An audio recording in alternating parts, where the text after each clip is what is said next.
Talk to me. Tell your nigga to be quiet. Talk to me. Tell your nigga to be quiet. All right, now you talking to me. Tell your nigga to be Back quiet. to what we was talking about. Whatever. Try that body shot shit. I'm gonna stop you. I'm gonna stop you. Easy. That shit gonna be easy work. I promise you. I'm it don't matter. I'm gonna knock you out, bro. Oh, you getting hurt. That's fat. You got hurt by getting bored. That's fat. You got hurt by getting bored. Yeah. You got hurt by a campo. You got hurt by a campo. When have I got hurt by a campo? And you got hurt by a campo. And you got hurt by campo. When? We see you get wobbly leg. We see you get wobbly leg. Then what? We see you after that. It don't matter. After that. Wait till I hit you. Sorry. You gonna look like Benavidez. You. Yeah, one leg. You gonna look like one leg. Yeah, one leg. I'm gonna make you stanky leg.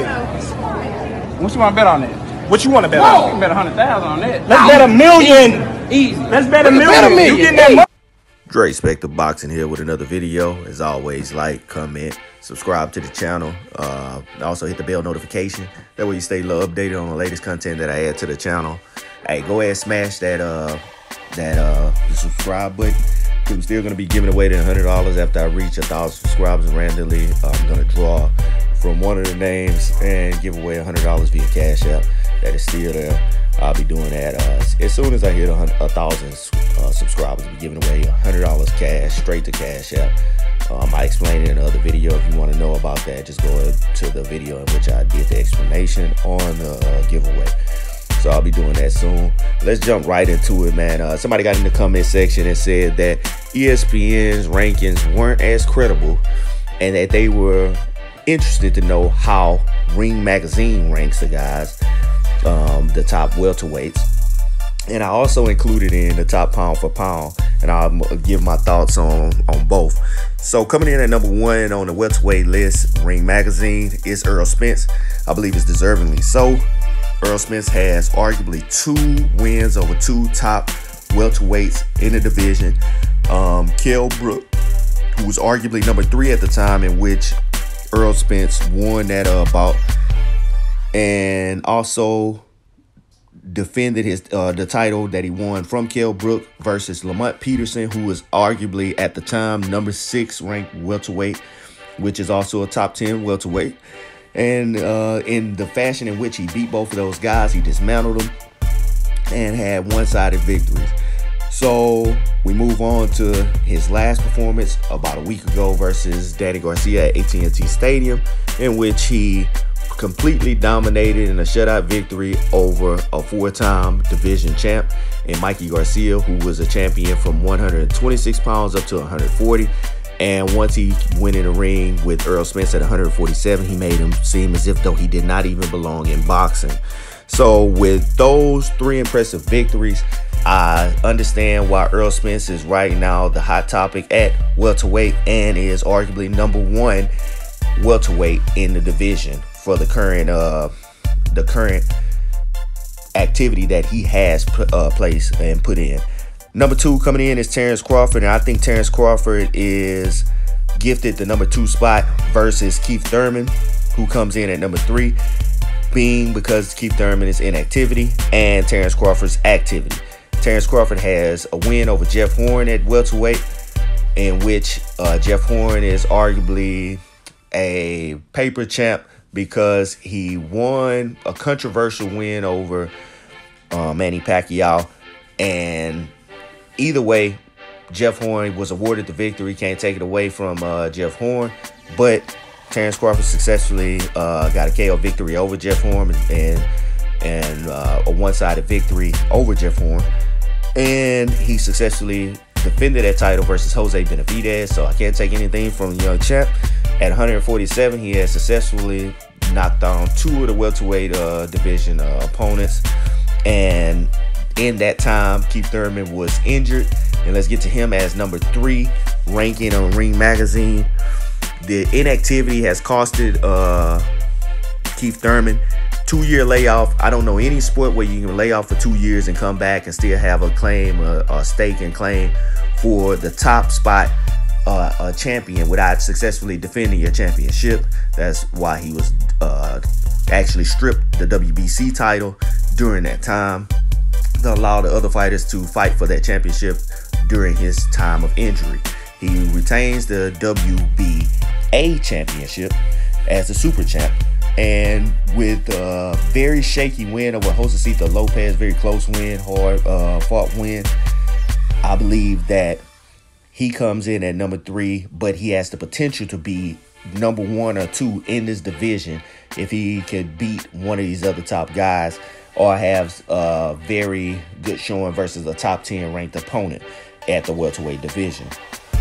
So coming in at number 4, I think it's correctly ranked, is Showtime Shawn Porter, the WBC champ. Albeit he did have 2 controversial wins, one versus Danny Garcia to obtain the WBC championship, the other coming versus Yordenis Ugas to defend that same WBC championship.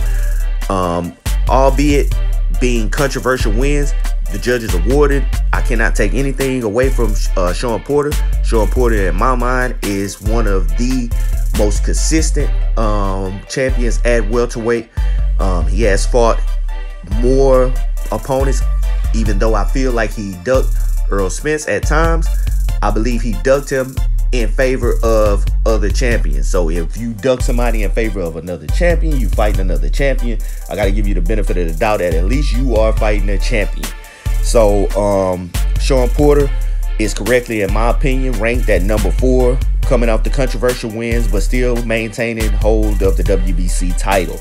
Number 5 comes in at Manny Pacquiao. Manny Pacquiao on the ESPN rankings that I posted in the video earlier today was at number 3. And I thought that was a very unfair ranking by ESPN. So I see where somebody could look at that list and say it's incredible. Uncredible, because Manny Pacquiao only fought twice. His last 2 fights, 2, in my opinion, junior welterweights, and not actual 147-pound natural real welterweights. One being Lucas Matisse, in which Lucas Matisse spent the majority of his career at 140 pounds.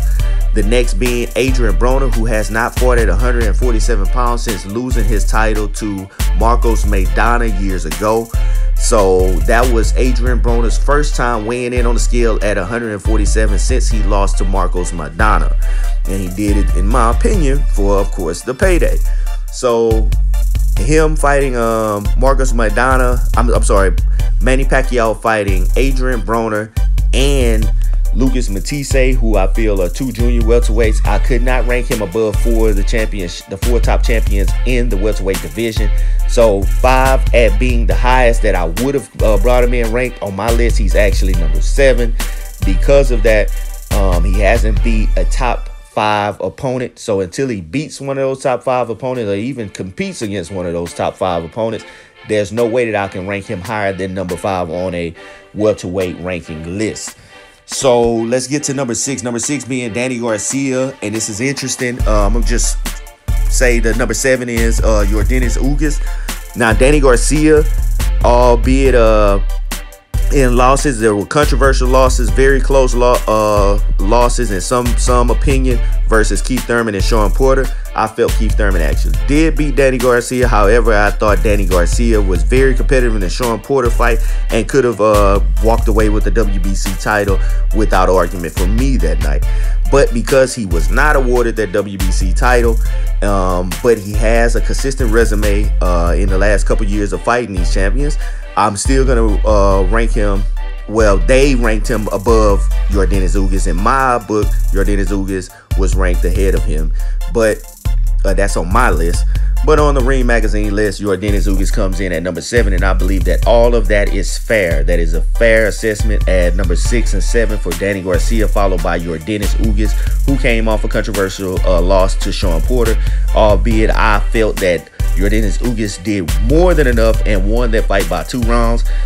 They gave the fight to Shawn Porter, and I'm not going to argue. You have to beat a champion if you didn't do enough, if he didn't work extremely hard to show the judges that he was the champion on that night. Shawn Porter was awarded the champion. Then Yordenis Ugas is correctly ranked at number 7. But I think Yordenis Ugas can give some of these top champions a run for their money. And also, his title shot would be coming again soon. I believe some other fights would have to play out before he would be eligible to get that title shot.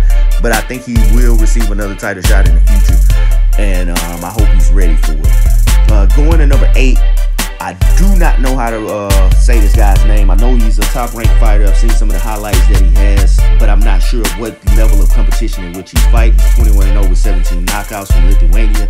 Edgijus Cavalier. I butcher that name all day because I really don't know him. It'd be interesting to see where he goes from here. He's ranked pretty high on the Ring Magazine welterweight list at number 8. Coming in at number 9 is Jeff Horn, only having a 1 loss at welterweight versus Terence Crawford. So, and to round it all off is Jesse Vargas coming in at number 10 on this list. And I believe this Ring Magazine list is very fair, especially the top 7 welterweights. I believe it's very more than fair ranking. And I believe they got it correct in the Manny Pacquiao not being ranked above those 4 top champions: Earl Spence, Terence Crawford, Keith Thurman, Shawn Porter, with him only having a stake and claim to the WBA regular champ and not being had fight Keith Thurman or anybody of the other champions to become an actual champion at the division.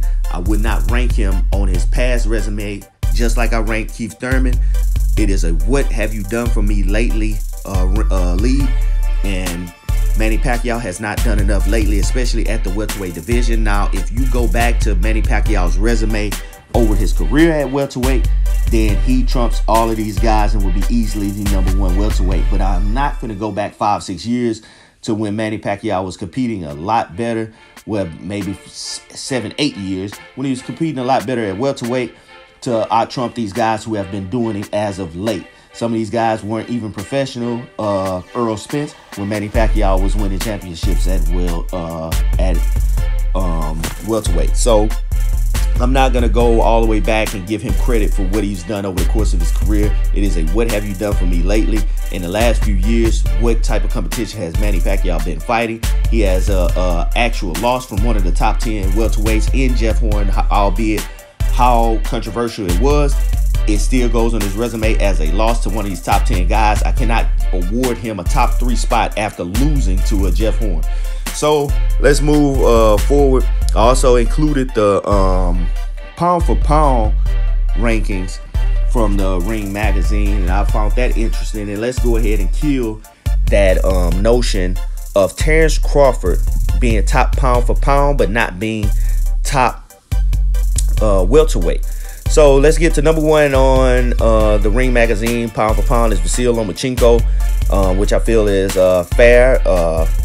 Number 2 being Terence Crawford, also fair. Number 3 being Canelo Alvarez. Now I said all 3 of those names in unison, putting them grouped together because I feel like all 3 of those guys can be interchangeable at the top 3 pound for pound. Pound for pound is a hypothetical list, and I'm going to get into that featuring how Terence Crawford is ranked top pound for pound and has been top pound for pound for years, yet he is number 2 welterweight in the 147-pound division. It is because of the work that he did at 140 pounds, which was junior welterweight, that he received the hypothetical pound for pound ranking. So you cannot give him top welterweight just because of a pound for pound status. That is a hypothetical. That is a maybe, what he could do.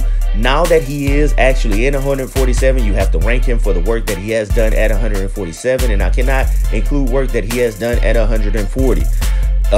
You've seen how hard it was Danny Garcia to come up from the lower weight class and compete at 147. Also, recently, Mikey Garcia to come up from the lower weight classes and try to take on the top welterweight in the world in Earl Spence Jr.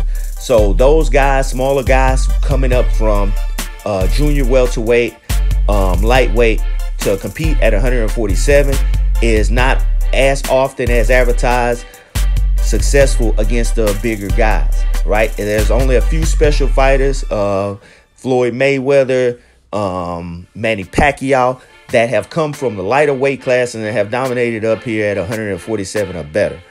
So we have to see what these guys are going to do in these divisions before we just award them the actual #1 spots in these divisions. So Terence Crawford has a lot of work to do at 147.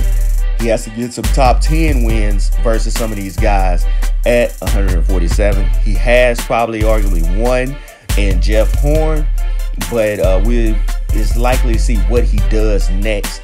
Amir Khan, in my opinion, is not a top 10 welterweight, but he is a big name, and I feel like it'll be a big test for him April 20th when he fights Amir Khan. And I'm very interested to see what type of performance he puts on, because this will tell how he actually fares in ranks versus the other his other champions in 147 pound division. So number 3 was Canelo. Canelo I actually have #1 on my list, followed by Terence Crawford and Earl Spence, then Vasil Lomachenko. But on here they have number 4 coming in at Alexander Usyk. Alexander Usyk, because of the undisputed work that he's done at cruiserweight, in my opinion, cruiserweight is just small heavyweights. So if you're at a 200-pound division, it's easy to go from 200-pound division to being just actual heavyweight. So I don't give a lot of credit because there's not a lot of competition at cruiserweight. As you can see, Alexander Usyk only has 16 fights and 12 KOs, and he's already an undisputed cruiserweight champion. So it's not a lot of competition down there at cruiserweight. I'd like to see how he fares against the heavyweights if he decides to move up. Number 5 on the Ring Magazine list, because of the work that he's done at welterweight, is Earl Spence Jr. And I think that's a fair placing on the pound-for-pound list right now, because he is on the brink of his, I guess, prime. And he's just now entering the spotlight, and he has been given a fair ranking as number 5 pound for pound on the Ring Magazine list, followed by Gennady Golovkin at number 6. Got some Gennady Golovkin only had the 1 loss and 1 draw to Canelo at this point. So I think that's pretty fair to keep him in the top 10 pound for pound. He would not be that high up on my list. I've never been very high on Gennady Golovkin because of the competition that he has fought against. But I feel like he did win the first Canelo fight. The second Canelo fight, I feel like Canelo won. So I wouldn't even be mad at a trilogy. But I would like to see in the meantime, if those guys are not fighting each other, that they fight other top middleweights in the division. So Canelo stepping up to fight Danny Jacobs is very fair in my opinion, and how he fares in that fight will depend on whether he stays at #1 ranking on the pound for pound for me, and also #1 ranking as top middleweight in the world. It depends if he retains the title or if he loses to Danny Jacobs. Now coming in at number 7 and number 8 on this Ring Magazine's pound for pound list is 2 very lightweight classes, guys. I do not really know them. Don't know much about the lightweight classes. Only a few that I do know. Let's go. Number 9 on the list is very interesting. It's Mikey Garcia as number 9 pound for pound champion on the Ring Magazine's pound for pound list. For them to keep him in top 10 after the loss that he has shows the respect for Mikey Garcia. Although he was not successful and didn't have a lot of success in the fight versus Earl Spence, I still believe that he causes a lot of problems from 130 to 140. So it's a lot of fights that can be made. I think he has a big career ahead of himself and still have enough skills to give anybody problems from 130 to 140 pounds. So I believe this is a fair placement of Mikey Garcia, still in the top 10 on Ring Magazine at number 9, followed by another very light guy, 42-1. Yeah, man, I don't know these guys. Donnie Nietes, I probably would have to look him up. I'm probably never going to look him up because I don't pay that much attention to those very, very lightweight classes. They mostly fight in Asia, which you see that 7, 8, and 9 are in Asia, Japan, Thailand, and Philippines representatives, of course. So those are very light guys, and I don't pay attention to their weight division. But that rounds out the top 10 for that pound for pound. I found it the most interesting thing on that top 10 pound for pound was that they still had Mikey Garcia ranked number 9 pound for pound, and I thought that was very fair and very honorable because of the work that he has done, and not taking away from the work that he has done, nor discrediting Earl Spence by dropping him off the pound for pound list. I believe with another good fight at 135 pounds versus Vasil Lomachenko, or another top 135 pounder, that Mikey Garcia could easily move back up to a top 5 pound for pound champ. So in caps, I don't want to hear the argument for the Terence Crawford not being ranked number 1 in the welterweight division because of the work that he did at 140, because of the attendance that he had at 140, because of all these other variables from 140, because that does not apply to the 140-70. Albeit it may apply to the pound for pound ranking, it does not carry over to another division. So Terence Crawford wins the hypothetical pound for pound ranking versus Earl Spence, but I'm not sure that Terence Crawford wins an actual match versus Earl Spence. So to rank Terence Crawford above of Earl Spence when Earl Spence has 2 top 10 welterweight victories at welterweight, and also a victory over another pound for pound champion in the last 2 years, then I believe that he has done more at 147 than Terence Crawford, and he has also been more active than Keith Thurman during that time. So I believe that this is a fair ranking from the Ring Magazine's ranking list. That's Dre Spective. That's all I got for you for right now. Hey, make sure you comment. Let me know what you guys think about this pound for pound list, and also the ranking welterweight list versus the ESPN list, which ESPN, I think the biggest flaw in that ESPN list was the ranking of Manny Pacquiao over 4 champions when Manny Pacquiao has not beaten a top 5 welterweight opponent. So let me know what you guys think. That's Dre Spectrum, and that's all I got for you for now. I'm out.